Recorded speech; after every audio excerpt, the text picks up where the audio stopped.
Зэх олж балсан сэрэнгийн ойдов. Хан хэнтийн хүүхэн хутагт. 1705 онд одоогийн Хэнтэй аймгийн Өмнө Дэлгэр сумын нутагт Гүүш ламын санаачилгаар Дамчаа Жүрмэдлэн сумын 2 дуганыг бариулжээ. Уг сумыг нээх ёслолд Жавзан Дарнаатын хувилгаанаар Монголд өргөмжлөгдсөн Өндөр гэгээн Сэцэн ханы хамт оролцсон байна. Өндөр гэгээн энэхүү хүрээ хийдэд Дамчаа Жүрмэдлэн хэмээх нэрийг сойрхсон гэдэг. Энэ цагаас хойш тус хэд тасралтгүй үйл ажиллагаа явуулж байсаар 1873 онд Балжир самбуу хэмээгчийг хүүхэн хутагт хэмээн өргөмжилж ширээд ламаар суулгаснаар нутгийн ардууд Дамчаа Жүрмэдлэн хүрээг хүүхэн хутагтын хүрээ гэж нэрийдэх болжээ. Хүүхэн хутагтын дараагийн дөрүүдэд Цэдэн Лувсан Данзан, Лувсан Жамбал Давг, Лувсан Жигмэд Жанцан, Жамин Дамби Балсан нарын 6 хутагтыг тодруулан залжээ. Энэхүү хүрээний хойд арын уулын ингэрт 1896 онд бүтээсэн хутагтын цагаан хувраг хэмээн нэр нь алдаршсан эргэл мөргөлчдийн төвд арга халахын цуутай дуучдын нэг гэгдэж явсан, бас нэг үе шилийн сайн ир явсан хожим дөтгөөр хүүхэн хутагтад өргөмжлөгдсөн Лувсан Жигмэд Жанцан, Хэвтээ дүрийн хутагт Лувсан Жалцсан Дашнэм хоёрын шарил байжээ. Харин 1939 онд ногоон малгайтнууд энэхүү хоёр шарилыг тэр хавийн суврагуудын хамт устгажээ. Хүүхэн хутагтын хүрээ байгуулагдсан үеэсээ хэд хэдэн буйр сэлгсэн гэх бөгөөд Өмнө Дэлгэр сумаас баруун зүгт 20 км-т байх газарт нэгэн хайрхны ингэрт өдгөө уг хүрээний буйр байдаг аж. Уулын ингэрт орших хүрээний дээхэн талд хэдэн цагаан сүм дуган байсныг Ретийн хийд гэдэг байжээ. Ретийн хийдэд зөвхөн охид бүсгүйчүүд шавилан сууж, ном хурдаг, эрэгтэй хүн лам нар ёр очдгүй журамтай байсан тухай нутгийн буурлууд хуучилдаг байна. Доктор профессор Д. Цэдэв Рет гэдэг нь уул гэсэн төв дутгатай үг гэж тэмдэглээд энэхүү хийдэд хүүхэн хутагтын нэг дүрийг оршуулсан тухай өгүүлжээ. Ретийн хийдийн шүтээнтэй холбоотой ийм нэгэн домог байдаг аж.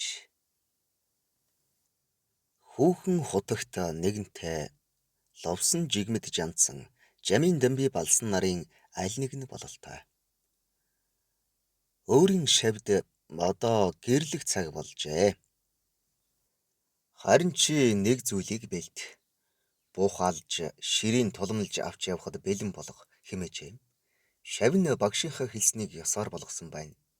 Гэтэл хүүхэн хутагт харанхуй болгож угаад шаваа дагуулan нэгэн бэрх газраар явсаар үл мэдэх агуйн ам дээрээд чи ийшээ ороод яваад бай. Нэгэн үзэсгэлэнтэй хүүхэн агуйн мухарт сууж угаа. Түүнийг агдалж аваад ир гэжээ. Шавь нь агуйд орж явсаар нөгөө хүүхнийг авч ирэхэд хүүхэн хутагт бухын тулмаа бэлдэж бариад "За, наад хүүхнээ ийш хий" гэжээ. Гэвч шавь нь тулманд яг хийхийн үед хүүхэн хүчлэн тэмцээд алдуурчгаж. Тэгтэл багш нь "За чи дахиад ор. Өнөө хүүхэн чинь үзшгүй муухай амьтны дүрд хувирчихсан байгаа. Гиз дотор нь нэвт харагдсан муухай амьтан байгаа. Улаан голоос нь атгаад бариад ир. Хичээгээрэй" гэжээ. Шавь нь дахиад л агуу руу ороход үнэхээр л дотор эрхтнүүд нь нэвт харагдсан аимшигт амьтан сууж байж багшийнхаа хэлснээр улаан голоос нь атгаад агуйн амсарт гаргаж ирээд багштайгаа элбэн туламд хийжээ. Багш шавь хоёр тийхүү явсаар Ретийн хийдэд ирж хүүхэн хутагт олзтой тулмаа нэгэн газар их хүндлэн байрлуулж өөрөө дээрээс нь орчихжээ. Тэгээд шавьдаа "Би гэрлэж угаа минь энэ" гэсэн гэдэг. 8 дугаар богд Жавзан Дамбын үед албан ёсоор тодорсон 9 хутагт байдаг. Эднэрийг тамхтай хутагт гэж нэрлсээр иржээ. Тэдний нэг нь 5 дугаар хүүхэн хутагт найдан сүрэн бөгөөд тэрбээр Хинтээ аймгийн Өмнө Дэлгэр сумын нутагт 1900-аад оны үед мэндэлжээ. Эцэг их хоёр нь хүүгийнхээ цаваа сэргэлэн авхаалчтайг анзаарч нутгийн нэгэн ламд шав оруулжээ. Хөөч гэрээ санаж оргож бослохгүйгээр бурхан шашны ёс дэглэмийг хүндэтгэж хичээнгүйлэн суралцжээ. Төдөлгүй саж лам тэргүүтээ шашны томчууд хүүхэн хутгтын хүрээнд очиж нутагтаа шүтгдэг болсон найдан сүрэн хүүтэй уулзан учирч. Аливаа юмны хувь төөрөг сонин байдаг хойно найдан сүрэн хүүгийн эрдмийн далайд хөл тавих хувь тавилан ингэж эхэлсэн байна. Монголын бусад хотгтын намтар түүх нэлээд элбэг, ил тод байдаг бол хүүхэн хотогт найдан сүрэнгийн 30 насны богинохон амьдрал ихээхэн зөрчилтэй бөгөөд эмгэнэлтэй. Хинтээ аймгийн театрын дарга асан дээ хишиг жаргал хүүхэн хотогт найдан сүрэн хосгүй сайхан нуруу тэгш зүс царай тунгалаг үг яриа цэгцтэй зам байдал төлөв төвшин урлан бүтээх эрдэм төгс ёстой сайн сайхны шинж бүрдсэн гэмээр хүн байсан гэдэг. Нэгэн үе шилийн сайн эр болж явсан ч удаатай. Богдын засгийн газрын дээд хуралд суудалтай. Мэргэн гүний хошууг захирсан тамгатай. Зүүн жигийн ноёдын чуулганыг даргалдаг ийм л цуутай сайхан эр байсан гэдэг. Халахын ноёд хаттууд хүүхэн хутагтад мөргөж сүсгэлээ гэхээсээ түүнийг харж баясч сэтгэлэн сэргээж танилцж хөөрөлдөй гэдгэн илүүд үздэг байж. 1922 онд сажламын хэрэг мандаж ерөнхий сайд Догсмын бодоотой хамт буудагдахад хүүхэн хутагт баригдаж гин оргож гин гэсэн цуу яриа тархаж сүүлдээ хүүхэн хутагт ногоон малгайтнуудад баригдахын даваан дээр урагшаа оргож гарсан байдаг. Гэвч 30 хэдэн онд гончигдоо хэмээх доо яамны чекист зориуд ламын дүрд хувирч урагшаа очоод хүүхэн хутагтыг баривчлан авчирч цаазалжээ гэж тэмдэглэн үлдээжээ. Дөтгөөр хүүхэн хутагтад шилийн сайн эр явсан лувсан жигмэж жанцанг өргөмжилснөөс хойш хүүхэн хутагтаар тодорсон жамын дамби болсон найдан сүрэн нарын дөрүүд нь нэгэн үе мөн шилийн сайн эр болж явсан нь яахаргагүй сонирхол татах зүйл билээ. Хайр гүрэн болон Монголынхоо хаад ноёдын давхар талхигдалд орсон ард түмэн янз бүрийн аргаар тэмцсэний нэг нь шилийн сайн эрийн тэмцлийн зам юм. Судлаач доктор Дээд Сэдэвгай хүүхэн хутагтын дууны номлол номдоо манжийн төрөмгийлэгчд гадаадын ялангуяа хятадын худалдаа мөнгө хүлэгчд тэдний гар хөл болсон Монголын ноёд язгууртан нарын тэсхүүе бэрх дарлалд нэрвэгдэн хилэн нь бадарч хээрээр гэр хийж баяд ноёдын мал сүргээс хулгайлан хөөх уулгалан дайрч эд барааг нь булааж авах өрийн дансыг устгах зэргээр ам өрсөн тулж олсон олзоо ядуу зүдүү төмөнд түгээж шудраг эсний төлөө тэмцэхстийг сайн эрс хэмээмүү. Тэднийг ард олон сайн эр, шилийн сайн эр гэдэг байсан бол Манжчин улсын ба Монголын эзэн хаадын тулгуур бичигт босуул хулгай, ялт хулгай, самуун хулгай гэгчлэн тэмдэглэж байжээ хэмээн бичсэн байдаг. Тэгвэл хүүхэн хутагт жамын дамби болсон найдан сүрэн нарын хувьд шилийн сайн эр болж явсан зорилго нь огт өөр бололтой. Үүнийг Дээд Сэдвийн дээрх номд бичигдсэн нэгэн томгоос харж болох юм. Өнөөгийн Хинтээ аймгийн Өмнө Дэлгэр сумын төвөөс баруун тийш 30 гаруй км зайд хүүхэн хутагтын хийд байсан газар гэж нэгэн тойр одоо болтол байдаг аж. Уг тойрын өмнө биед эрдэнэ хайрхан уул байх бөгөөд энэ уулын баруун талаар ус асах хад хашсан хүн явах боломжгүй хэцүү хэмээх өөр нэгэн уул бий. Үүнээс нэлээд зайдуу дун хэмээх бяцхан уул мөн байдаг аж. Үүнийг дээр үед Орцог гэдэг байжээ. Орцог уулын өвөрт шулмстай болж эрдэнэ хайрхан Орцог хоёрын дундуур гарсан хүн хорлогддог гэж нутгийнхан ярилцдаг байжээ.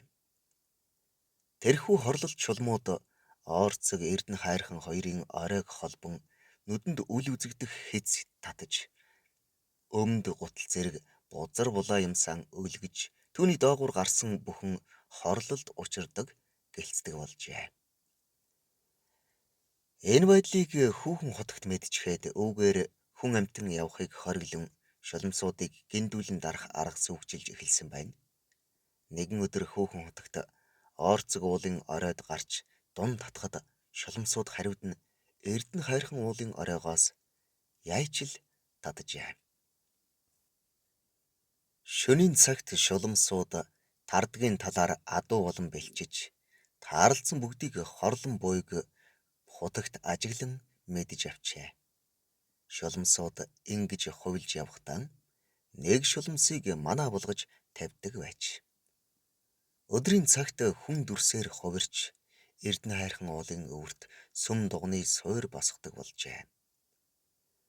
Хүүхэн хутагт төмөр шилбүр бэлтгэн тардгийн талаар бэлдсэн шулмс буюу адуунуудыг мөрдөн дагсаар манаачийн тас оруулгаж хөөхөд ижил зүсмийн 33 шарга морины 3-аас бусд нь усан тэлэм жороо, өөрөөр хэлбэл 30 тонны шулмс, 3 нь жинхэнэ адуу байжээ. Манаач нь мэдж араас нь хөөхөд хүүхэн хутагт атгах шороо авч цацаад та нарын заяа тэтгэвэл тардгийн талд гүйцээрээ.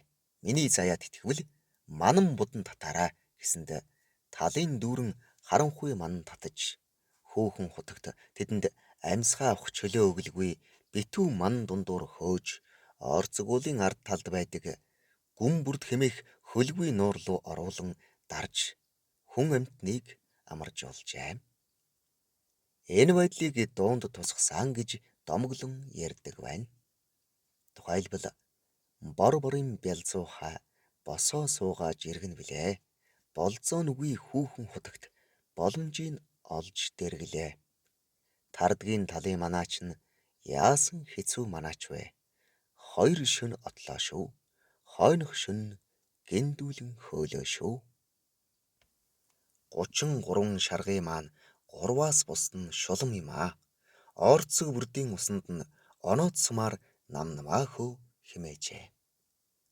Цагийн уртад энэ дууны олон хувилбар гарч ард олны дунд ялангуяа Хинти, Дорнод, Сүхбаатар аймгийн өндөр наснуудын дунд дуулагцаар байгаа нь нэгэн үе шилийн сайн ир явсан хүүхэн хутагт жамийн дамбий болсон найдансран нар монголчуудын оюун санаанд амьд домог болсны гэрч үзээ.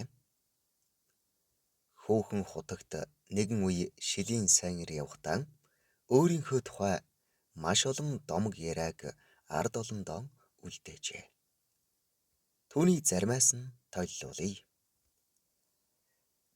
Хүүхэн хутагт онон хурхын бэлчрээс хойно орших сүлжээ хэмээх газар шөнө ядарч ундаасаад явж байтал нэгэн ядуу айл таарчээ. Хутагт гэрт орвол нэг сохор хөгшин байвгин хөгшин зочноо ихэд хүндэлж хоол унд хийж өгөөд эртэн унтуулжээ. Маргааш нь хүүхэн хутагт хөгшинд ихэд баярлснаа илэрхийлээд та малаа танихгүй баян болоорой гэж өрөөгөөд морджээ. Түүнээс хойш сохор хөгшин ихээхэн баяжсан гэдэг. Хүүхэн хутагт нэг удаа адуу хөөж яваад үдшийн бүрийгээр нэг айлд бууж тэрбээр харамч эзэгтэн хийж өгсөн багахан хоолыг зооглчхоод тогоог нь долоож гарчээ. Үүнд дургуутсан эзэгтэй "Хүүмнэ, чи нэртэйгээр наад тогоогоо эргүүлээд долоочхол доо" гэхэд нь хүүхэн хутагт хувилгааны увдсаараа тогоог нь тэр дорн эргүүлж хөөг нь дотор нь болгоод орхичихжээ. Гэрийн эзэд сая л ховдог зочин нь эгэл жирийн хүн биш халах даяар алдар цуутай хүүхэн хутагт байна гэж таниад сүйд болцгоосон гэдэг.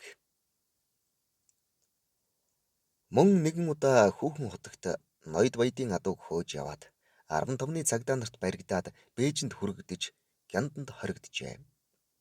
Энэ үед хятадууд түүнд цай аялж өгсөн гэх бөгөөд хүүхэн хутагт аягтай цайг хазайлгахад Бээжин хот хазайсан гэх домог яриа байдаг билээ. Хүүхэн хутагт мөн л адуу хөөж явх үедээ нэгэн манж хүний аминд хүрчихжээ. Тиймээс манжийн хаан хүүхэн хутагтын хойд дүрийг цаашид тодруулахыг хориглосон гэдэг. Нэг удаа хүүхэн хутагт онон хурахын бэлчээрт таануусийнхан заяавал тал дунд гүйцэндээ манийхан заяавал манан хүдэн татандаа гэж дуулаад адуу хөөж явтал араас нь ихж явсан 15-ны цагдаа нар юу юугүй дөхөөд иржээ. Тэгтэл тахилтын овооны орчмоор манан хүдэн татаад хүүхэн хутагт үзэгдэхээн болчихжээ. Хөөж явсан цагдаа нар манан дунд ороод юу ч олж харсангүй.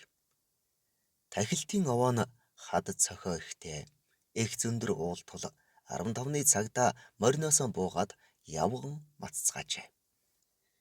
Эцэст нь тэд нар ном сумаар харавтал хүүхэн хутагт суунгуудаа хадвалж хувирсан гэх домог бий. Түүнээс хойш нутгийн ард олон тэр хадыг хутагт хад гэж нэрлэх болжээ. Харин хэн нэг нь хүүхэн хутагт бол нэрнээс нь үзсэн ч эмэгтэй хүн байсан байх. Тиймээс хутагт хаданд хүүхнүүд мөргөж байх ёстой гэж мэдэм хийрснээс нэг үе тахилтын овоог тахих үед охид бүсгүйчүүд тэр хаданд мөргөдөг болжээ. Хутагт хаднаас доош уулын хормойд онон мөрний шугуун захад жижигхэн нуур байх бөгөөд тэрхүү нууранд хаяа нэг морин толгой үзэгддэг. Тэр нь хүүхэн хутагтын унж явсан морины толгой гэх бас нэгэн домог яриа байдаг билээ. Зохиолч Балсан цэрэнгийн ой дов, уншсан Эрхэнбаярын Батторж.